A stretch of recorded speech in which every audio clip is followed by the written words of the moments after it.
रेत के शहर का खजाना। आज की कहानी है मध्य पूर्व के एक रेगिस्तानी इलाके की, जहाँ एक प्राचीन शहर था जिसे लोग रेत का शहर भी कहते थे। यह शहर अपने सुनहरे रेत के टीलों, विशाल बाजारों और राजसी महलों के लिए मशहूर था। लेकिन इस शहर की एक रहस्यमयी कहानी इसे और भी खास बनाती थी। एक ऐसा खजाना जो सदियों से छिपा हुआ था।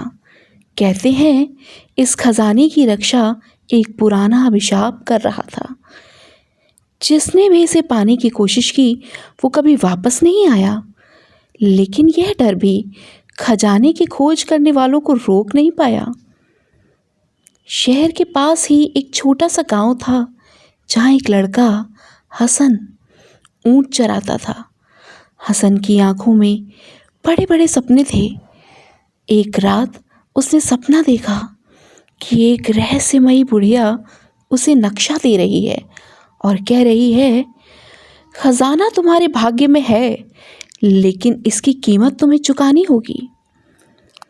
अगले दिन हसन को वही बुढ़िया गांव के बाजार में दिखी। उसने हसन को सचमुच एक पुराना और जर्जर नक्शा दिया। यह नक्शा तुम्हें खजाने तक ज़रूर ले जाएगा, लेकिन याद रखना, रेत के शहर का हर टीला एक परीक्षा है। बुढ़िया ने कहा और गायब हो गई।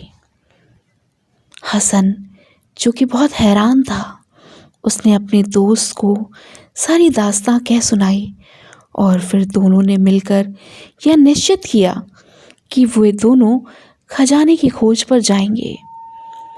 सफ़र आसान नहीं था।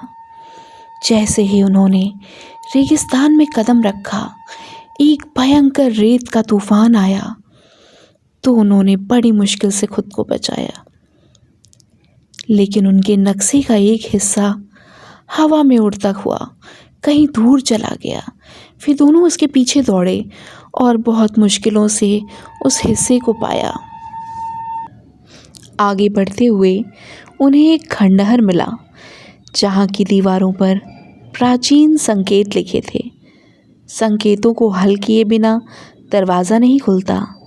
अली ने तो हार मान ली, लेकिन हसन, उसे याद आया कि उसके दादाजी ने संकेतों को हल करने की एक भाषा उसे सिखलाई थी, जिसका उपयोग कर वहाँ उसने उन संकेतों को हल किया। दरवाज़ा खुला, लेकिन वहाँ जहरीले सांपों का झुंड उनका इंतज़ार कर रहा था।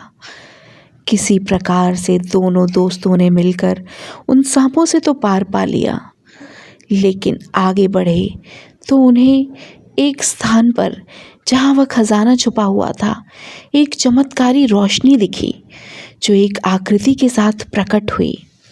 वह आकृति उस व्यापारी की आत्मा की थी जिसने खजाना छुपाया हुआ था। उस आकृति ने उनसे कहा, अगर तुम लालच में आए हो तो ये खजाना तुम्हें ख़त्म कर देगा। क्या तुम इसे दुनिया की भलाई के लिए इस्तेमाल करोगे? हसन ने जवाब दिया, मुझे धन से अधिक इस यात्रा ने सिखाया है कि जीवन का असली खजाना सीखना और साझा करना है। मैं इसे ज़रूरतमंदों के लिए इस्तेमाल करूँगा। जैसे ही हसन ने यह कहा, व्यापारी की आत्मा ने आशीर्वाद दिया और खजाना प्रकट हो गया। यहाँ सिर्फ सोने के गहनों का ढेर नहीं था, बल्कि प्राचीन ग्रंथ और औषधियाँ भी थीं जो मानवता की भलाई के लिए थीं।